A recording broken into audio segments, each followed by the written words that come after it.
Satnam, Satnam, beautiful, beautiful sovereign woman. I'm not sure if you knew, but we have a really powerful, potent lunar eclipse happening tomorrow, 5 in the morning Eastern Standard Time. That will be coming in the sign of Taurus. That is going to be all about releasing and facing your shame and learning how to step into your total sovereign power of worthiness. Satnam and welcome everyone. Today's episode of the Sovereign Woman Movement podcast, we're going to be diving deep into the how do we release shame and how do we step into worthiness during this eclipse, as well as understand a little bit more about why this eclipse happening on Election Day here in the United States of America is so important, and why you can use this energy to transcend limiting beliefs, to heal, and to ultimately allow yourself to receive the glorious miracles that God is trying to deliver to you in your life. So Satnam and welcome everybody. Happy Moon Day. So let me know in the comments here if you're watching live on Facebook or on Instagram. Let me know how you're feeling. Are you sensing these energies of the eclipse? You know, you and I are made up of mostly water.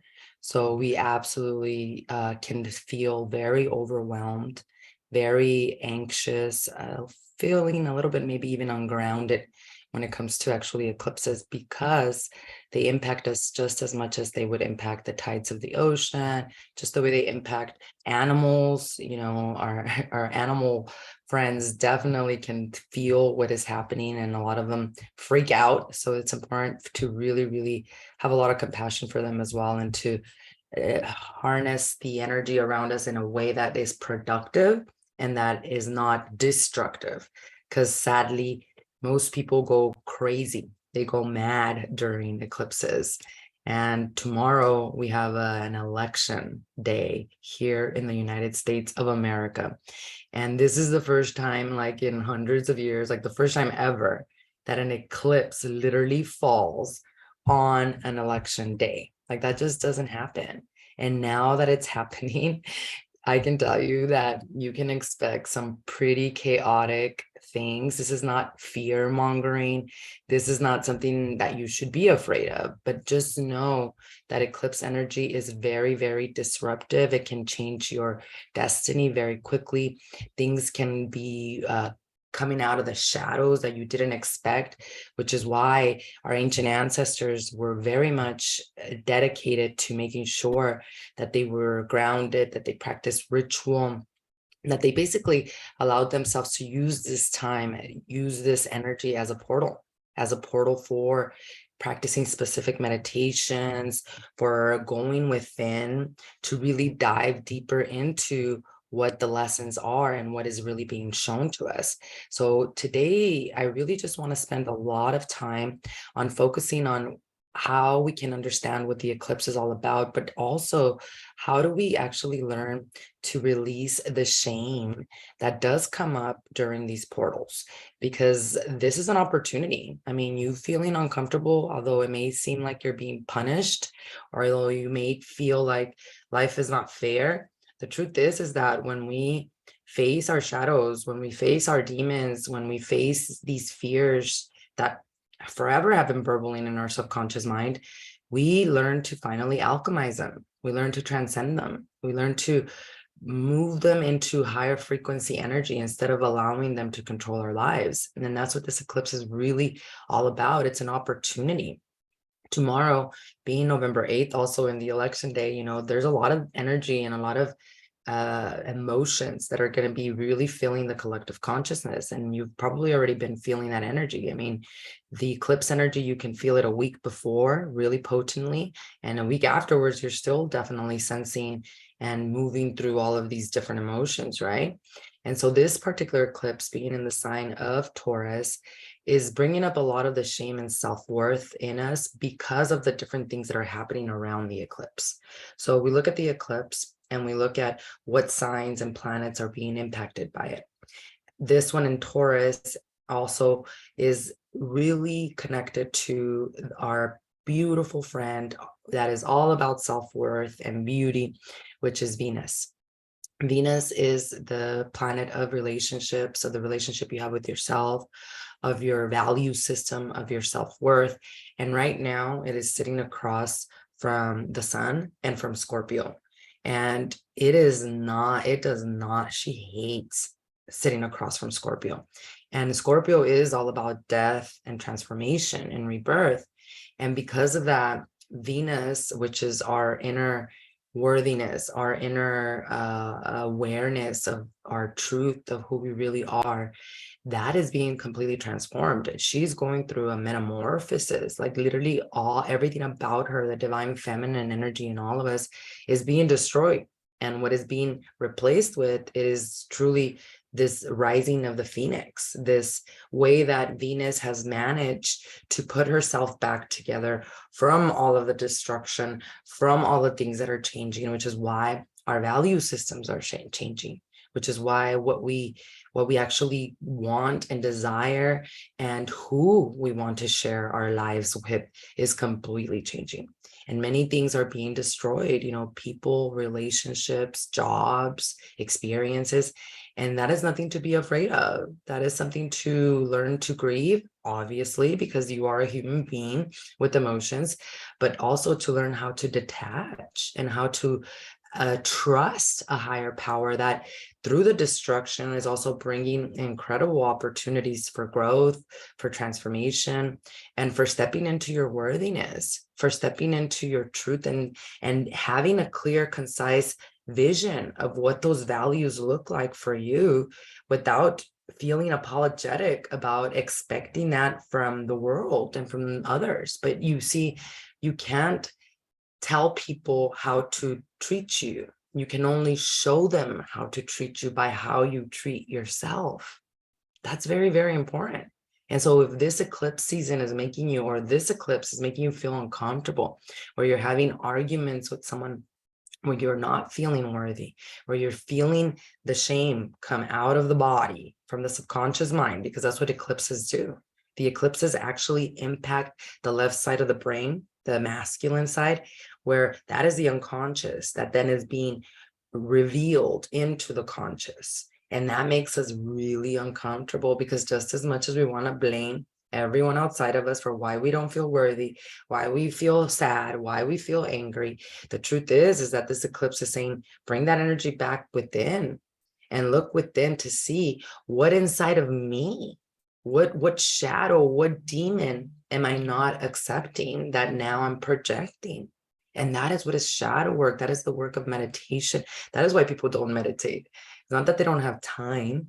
It's that they're very afraid to face these aspects of themselves that truly is not a punishment, but an opportunity, a gateway. That's what this eclipse does. It's a portal of energy that opens up so that these shadows can come out of the left brain, from the left brain to the right brain, so that we can process them and acknowledge them instead of deny them, reject them, and pretend that they're not there.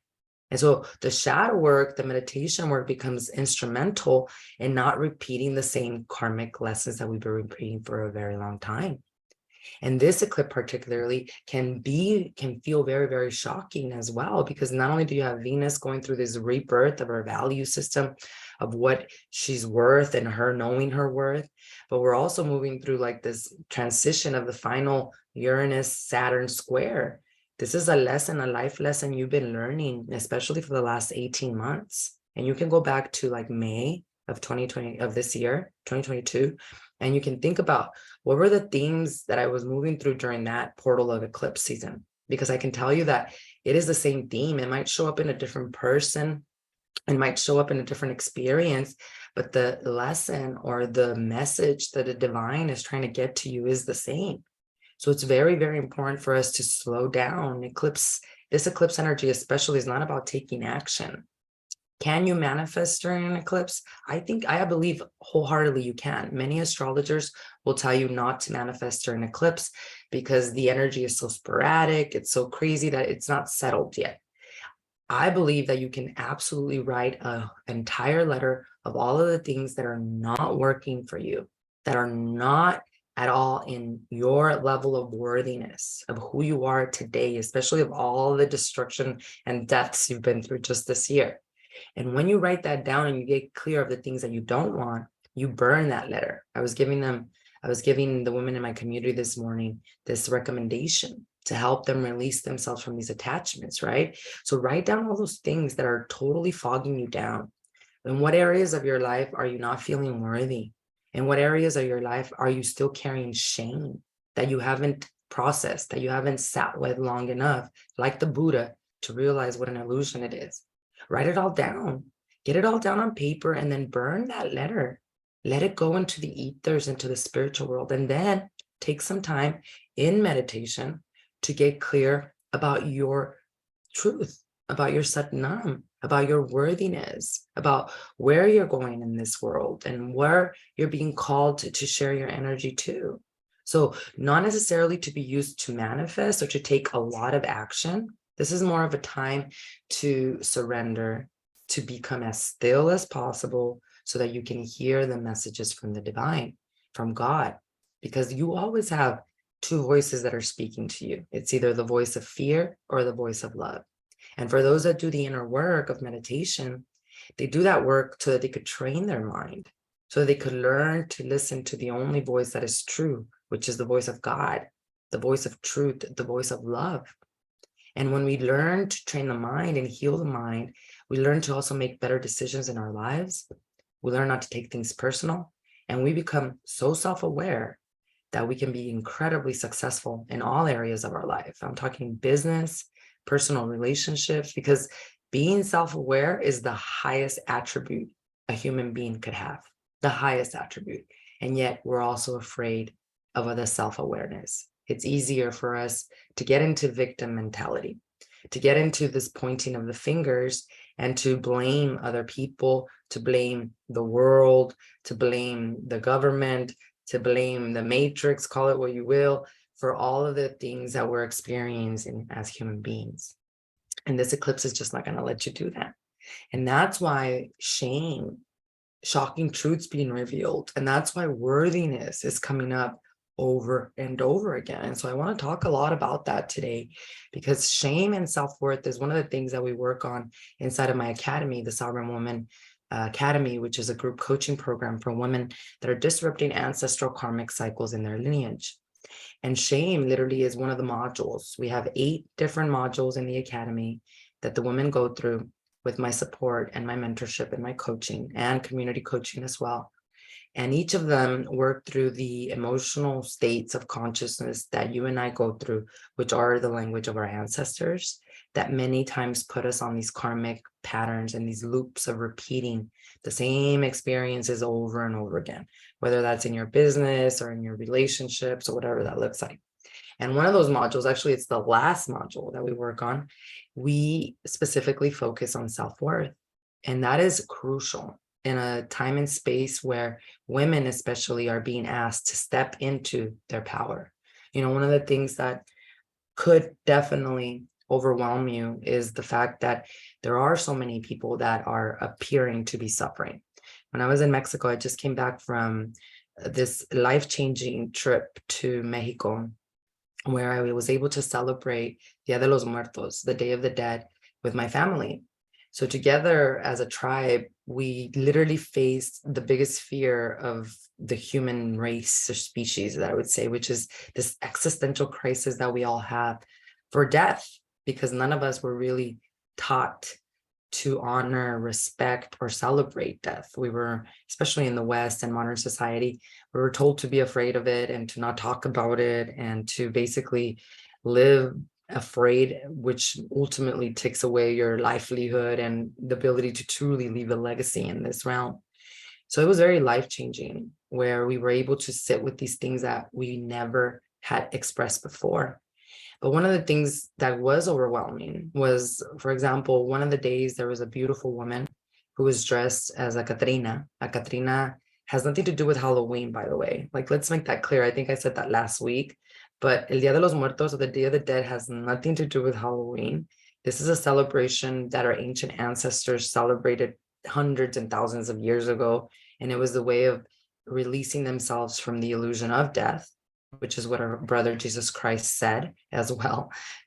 Your energy can never be destroyed. We're still talking about Jesus Christ today. but also in a way where they were able to still fully connect with those ancestors that had departed, where they have a relationship with their ancestors every single day.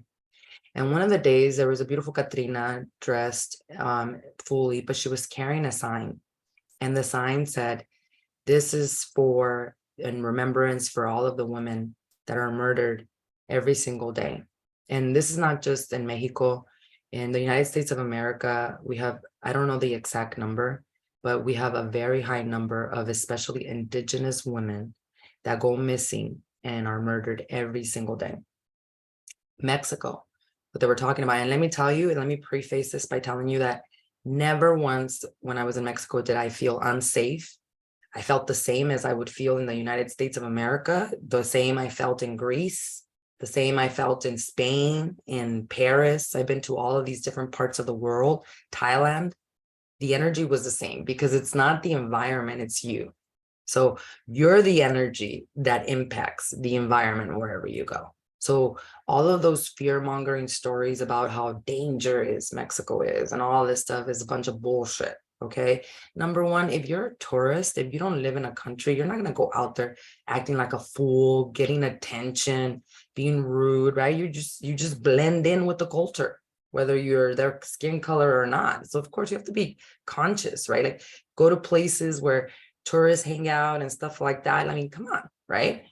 But one of the things that was really, really heart opening when I was there was this beautiful Katrina who was sharing the stats of the fact that 25 women are killed every single day in Mexico. And that to me was very overwhelming, right? Because here I am like thinking there's a lot of change happening, there's a lot of transformation happening, especially with women. And yet the reality or the truth of this reality, this illusion of reality is that women are still dying, and 25 of them is too many women to die, right? So I went through this process of complete overwhelmment, right? And I think that's as a collective consciousness, we all are moving through this. It's like, this is the age of information where all the information is upon us and we are freaking the fuck out because there's too much information. And especially because the information that's portrayed to us mostly is negative, mostly is of the dark. You know, like mainstream media doesn't tell you about all the miraculous cures that are coming down the pipeline for things like cancer, mental health, like depression, anxiety, all of these different ways of our ancestors, like using plant medicine, using meditation, Kundalini yoga to heal and crown yourself. Like, of course, mainstream media is not talking about that. Mainstream media is only going to show you all the darkness because that gives you a cortisol kick in your body, a stress hormone that is released, which makes you addicted. This is why you keep coming back to watching the news, or why you keep coming back to watching social media, to look at the disparity and the pain and all this stuff that the human race is going through. But I really appreciated being able to look at that fact or that truth in Mexico with a neutral mind. Because being in a neutral mind, and this is where my daily meditation, this is where my daily sadhana comes in. A yogi is not one that can bend their bodies in crazy ways, although that happens second when you control the mind. But when you control the mind, you are able to live in neutrality. And that doesn't mean you're numb and you deny what's going around you. That means you're emotionally intelligent. And that instead of using your emotions of feeling overwhelmed, stressed out, that you get that energy and then you use it for power to create an academy like the one I created, to open the doors for more women to do this deep, innate healing work. And so as I looked at that, I looked at the opportunity in front of us as well, especially for women, because it wasn't just that. There were so many signs. You know, there was another time where I was in Guadalajara a few days and there was a lady who makes like these delicious tacos de canasta. I don't know if any of you have ever ate tacos de canasta, but they are like grilled, kind of like, not grilled, they're these little tacos and corn tortillas, but they're put in vapor and vapor, so they make them really soft and you load them up with like veggies and yummy stuff. The most delicious tacos de canasta I've had in a long time. And right away she started to talk to me about her daughter and how her daughter was only 18 years old, but her daughter was going through a severe phase and time in her life where she was having a lot of anxiety. She was having a lot of depression. She even thought something was wrong with her heart because she just felt all these palpitations and she just felt unsafe in her body. So there were a lot of messages while I was in Mexico about the need for this type of work, especially for women and especially for young women. And as I sat with this beautiful mother, I talked to her about meditation. I talked to her about the work that I did. And she was like, I knew I had to talk to you for a reason. And I was telling her how there's so much hope and faith, and gave her a couple of recommendations to help her daughter as well. So again, I could have felt completely overwhelmed, completely saddened and struck in complete apathy, or I could be present for this mother and I could listen to what she's sharing with me. And then I could share with her the things that I did to help me get out of those states of consciousness. So this is a moment in time and space for us to really learn how to be powerful. And we can't do that if we don't first process the shame. If we don't first process the shame so that we can ultimately get into the most important aspect of being a true sovereign woman in the age of Aquarius, which is a woman that can live in her heart once again. Because living in your heart literally means compassion. And when you think about compassion, the root word of compassion is to be with someone's suffering. Now, you cannot be fully with someone's suffering without you have been in with your own suffering first. And I'll tell you why you can't do that. Number one is because if you haven't been with your suffering and you go with someone else that's suffering, number one, you're going to take on their suffering. You're going to be overwhelmed. You're going to be like, why is life so unfair? Why is God doing this? Right? Why? Because you haven't sat with your suffering. You haven't shifted the perception of the pain that you're going through yourself. So now you're going to attach yourself to that person's suffering. And not only are you not going to be able to help them, but you're going to then take that energy. And now you're not going to be a productive human being of this world where you can go express and share the light instead of the pain, right? So we have no excuses. One of the things that triggers me the most is when women say, I'm an empath and I take on all this energy and I can't be around people. We were not made to be put in a cave or in a closet. I don't meditate all day in a cave. My real work is not the meditation, the 2.5 hours that I do every morning. My real work is out here when I'm in community, when I'm working with women, when I'm being a parent to my children, when I'm being a wife, when I'm being a daughter, when I'm going to the grocery store and in line with somebody who needs that shoulder or that person to talk to, in space, in equanimity, without judging. But we can't do that if we haven't stopped judging ourselves. So the true essence of compassion is a science. We talk a lot about this in the community, in our communities. It's a science of healing your nervous system through meditation, healing your brain from the traumas, and allowing yourself to have compassion for yourself because you train yourself like a camel every morning on your knees to give grace and thanks to a higher power and to be able to also go within and face those aspects of yourself that have you've been told by society, by your parents, by your own self, that are something to be ashamed about. Because you see, if we don't have compassion for ourselves, and if we don't learn to fully accept ourselves, because healing has nothing to do with changing anything. Healing has to do with acceptance. You don't need to forgive anyone. You need to have a stable enough nervous system through meditation, a stable, agile brain through meditation, so you can realize there's nothing to forgive and you can move to acceptance quickly, which is emotional intelligence, and disrupt all of those karmic patterns of where compassion was not served, where your ancestors were not given the space and time to be held in that space of compassion. And so your biggest flex in the age of Aquarius is learning how to be in your heart. And most women, we cannot be in our hearts because of the shame we carry, because of the stories that have been told to us, the stories we tell ourselves, and because we continue to run away from our shadows, from our demons, from these aspects of ourselves that we are simply too embarrassed to even look at, to even address. And because of that, we get stuck on these karmic loops. And so a direct pathway of releasing ourselves from this shame that is holding you back from your worthiness, from manifesting and aligning with the beautiful life, is learning how to sit with that pain, learning how to meditate, which has nothing to do with going in a coma, has nothing to do with not having any thoughts or not having any emotions or not having any feelings. It has to do with discipline. The highest form of self-worth is discipline. And if you don't have discipline in the age of Aquarius to heal your nervous system, to have a daily appointment with God, to heal your brain, you are gonna be suffering. And you're gonna carry that shame with you, not only in your lifetime, but in many more lifetimes, with your lineage, with your offspring and their offspring. So this eclipse is giving you the opportunity to say it stops with me. I'm willing and able. I have the tools to sit with what is coming up, what is being illuminated by this eclipse, so that I could learn to create that miracle, which is a shift in perception. But we're also afraid to sit with that shame.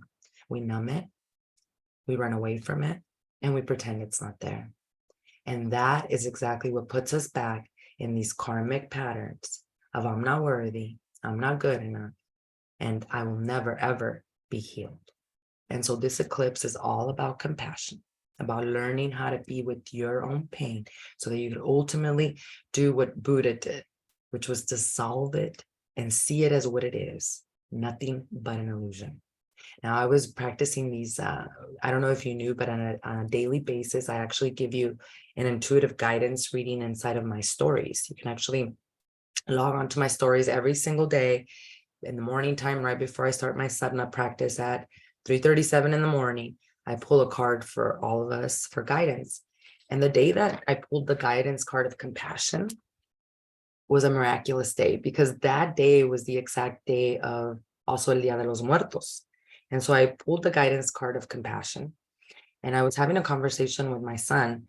He is a incredible being. Both of them are incredible beings, but my older one is very, very connected to community, helping indigenous. Like literally when we go to Mexico, like he leaves money aside just so he can give to like indigenous people and things of that nature, just because he's really, really into supporting, especially our culture.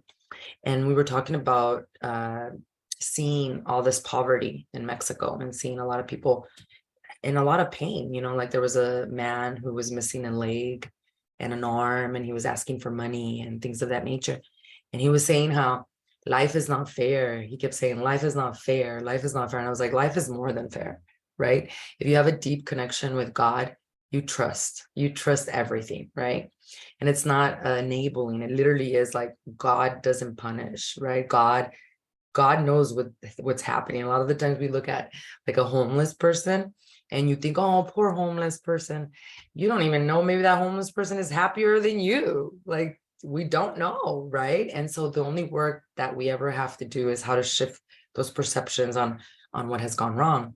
And so that day was miraculous, because as he was saying that, for me, Course in Miracles, the spiritual psychotherapy work that I teach, I've been learning, or I've been a student of that work since 2008, and I've been teaching it now for almost 4 years.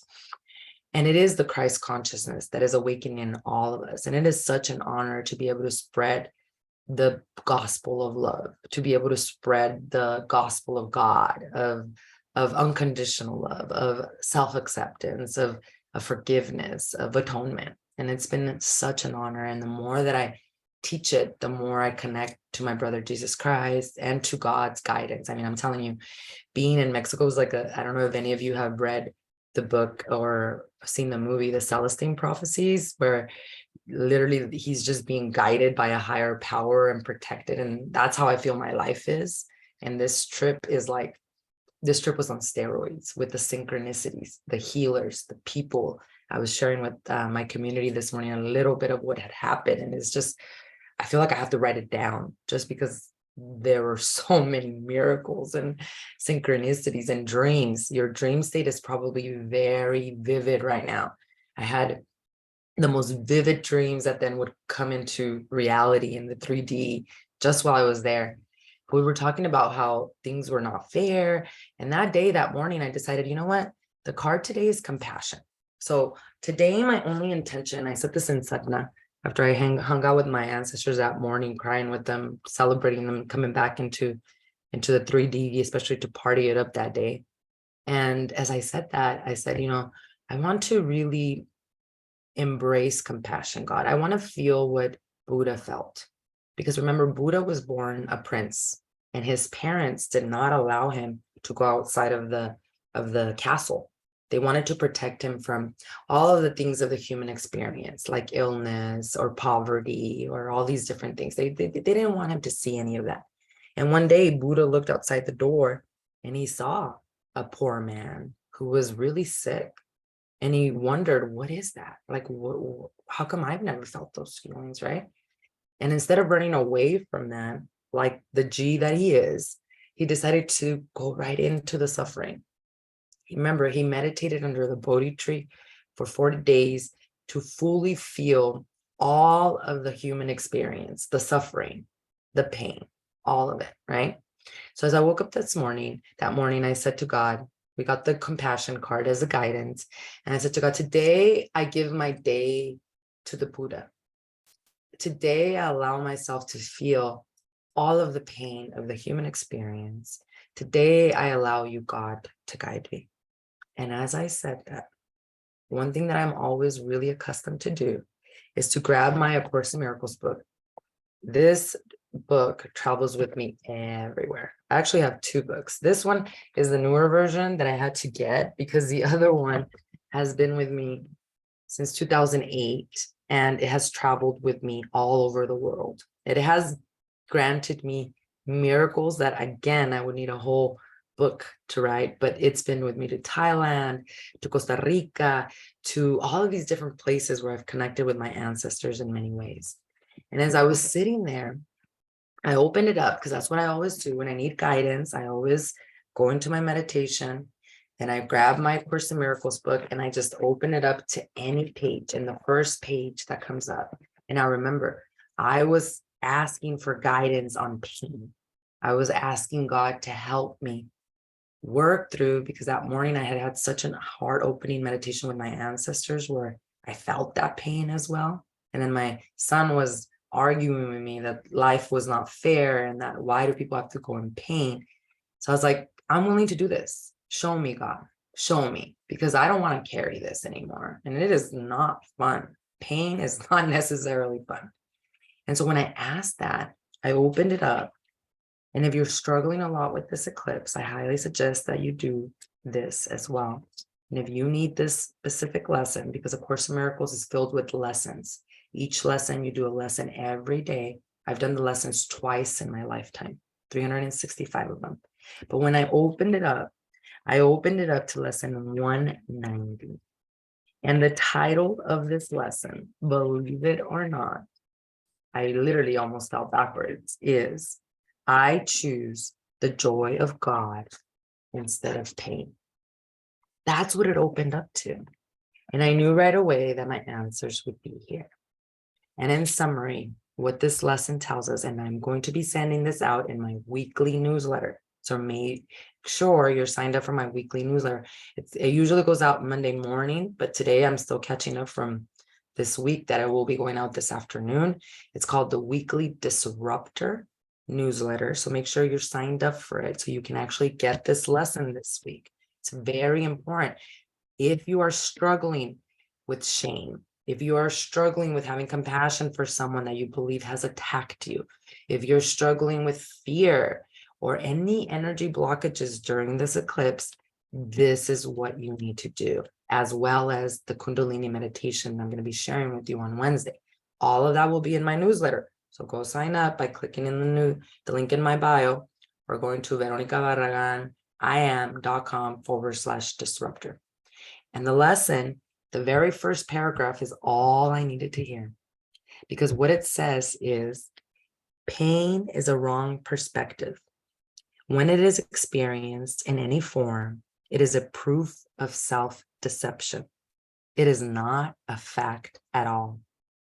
There is no form it takes which will not disappear if seen right.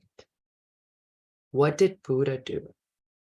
Buddha sat with the pain in meditation until he got to this point where he knew that when it was experienced, it's a proof that self-deception has occurred, which means there are no good or bad emotions.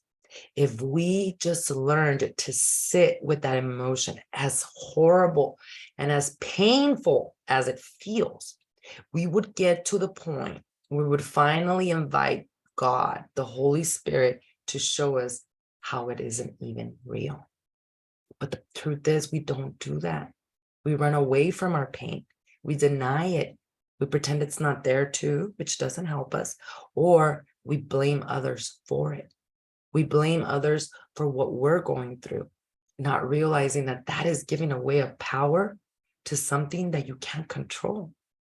So ultimately, as I read this lesson, the entire lesson, and I integrated it throughout my day, I received a liberation and a release from the shackles of pain and from this fear deep within me of ever being left alone or lost by God. Ultimately, when we learn to alchemize and transcend our emotions from the lower frequency of fear, of neglect, of whatever that looks like, when we learn to sit with them and we apply the spiritual psychotherapy as well as the Kundalini yoga meditation work that we do inside of the community, you will not only create the miracle of the shift of perception, but you will be able to heal the relationship you have with yourself so that you could become your own best friend and best advocate, knowing that God herself is realizing herself through you and that she has never left you alone, not even in those moments where you thought there was so much pain. So we have to be very courageous this eclipse season. We have to go within and practice the shadow work so that we don't keep bringing these shadows with us into the next cycles of our life. And like I said, on Wednesday at 12 p.m., one day post the eclipse, the energy is still going to be incredibly potent. I'm going to be sharing with you a very powerful meditation that actually heals the heart chakra, that heals your heart so that you can connect intuitively with what is being shown to you right now. Remember, this is not about taking action right now. It's about listening to guidance. It's about looking at what is happening around you with neutrality, sitting with those emotions so that you can get to the level of Buddhism, of Buddha, of tapping in to the root of what it is that's really coming up for you. And what's going to support you, like I said, is this meditation to help you open up your heart, because in the age of Aquarius, it is the meek, like the Bible says. If you all remember, there's a verse of the Bible that says, "But the meek shall inherit the earth and shall delight themselves in the abundance of peace." That is a healed mind. Why we don't want to be meek? Because the definition of meek is soft or weak. And we, in this society of the age of Pisces, were told that if you were soft, if you were weak, or if you were nice and kind, that somebody would abuse you or step all over you. We haven't dealt with our inner child traumas. We haven't dealt with our ancestral karmic patterns. So of course you can't be meek. But the meek are inheriting the earth right now, because the meek are emotional, intelligent people. The meek are those that are connected to a higher power. If you do not have a relationship with God, you are suffering. You are going through a lot of pain, because faith over fear is trust and connection with something bigger than you.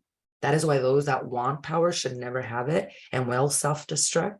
And those that don't want the power, God gives it to them because they're meek. They know their shadows. They know their weaknesses. They're just not projecting them out into the world. And you have so much symbolism of how the meek are taking over the earth right now.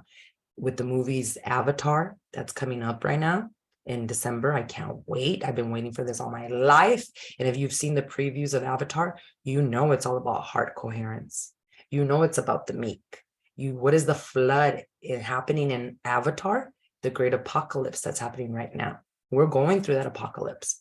But you know what the flood is? It's your emotions.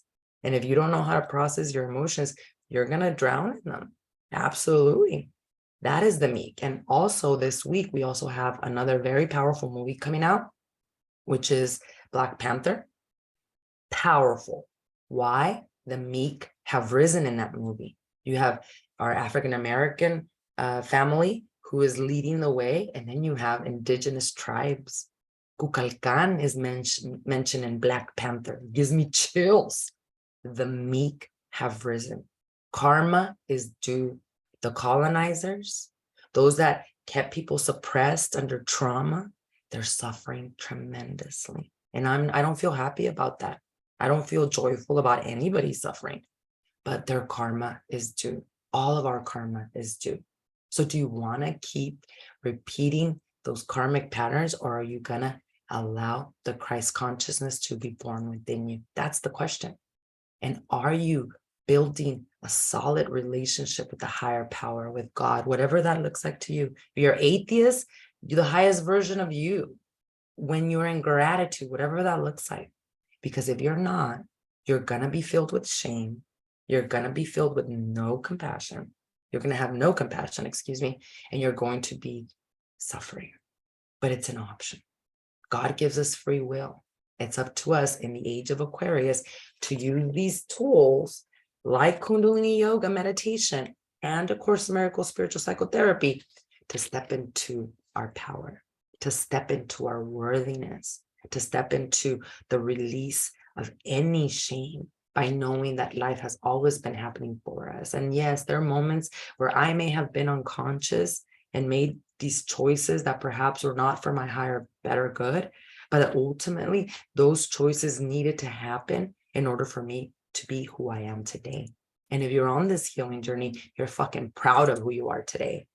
If you're a part of my community, you are collecting and harvesting karma, but it's not low frequency karma. It's gifts, it's miracles, it's the healing of your daughters. It's your own personal healing. And that's the way life should be. Ease and flow, baby. That's what sovereignty is all about. We don't participate in the lower frequency. We spread the gospel of love. We live love. We love ourselves unconditionally. And that's not new age jambalaya. That's called, you have a healed nervous system because you meditate, and you have a healed brain because you meditate. That's what it is. So do not confuse it with just jambalaya stuff that's just going to come out of the sky. This requires discipline, and it requires you to know your worth in order to stay disciplined. So it's up to you. You get to decide. And so Wednesday, you can join me for the Kundalini Yoga meditation to heal your heart chakra, so you can process all of the things that are happening right now, and so that you can be compassionate with yourself. So you can sit with that pain and dissolve it and get to the level of Buddha where you realize there is no pain. There is only God. There is only love. And then you can truly build a legacy for yourself, for your lineage, and live a life of sovereignty. And that's what it's all about. So if you're interested in finding out more about this meditation, make sure you subscribe to my YouTube channel. The link is on my bio. And now you can find me very easily. We have a handle on YouTube at Veronica Barragan, just like that, at Veronica Barragan. Wednesday, 11 a.m. We're going to be practicing this meditation together. If you can't join us, of course, you can watch the replay. And then also remember to subscribe to my newsletter so that you're able to stay up to breast with all of the things that we're working on every single week within our community. Now, the other thing that I hadn't mentioned for a long time, and I need to mention, the ancestors were incredibly clear about this when I was in Mexico, was we do have a scholarship, and I never mention it. I don't know why, but it really, when I was working through a meditation as I was coming back from Mexico on the last day, I was integrating everything that was happening. And I'm still integrating because there's so much that occurred.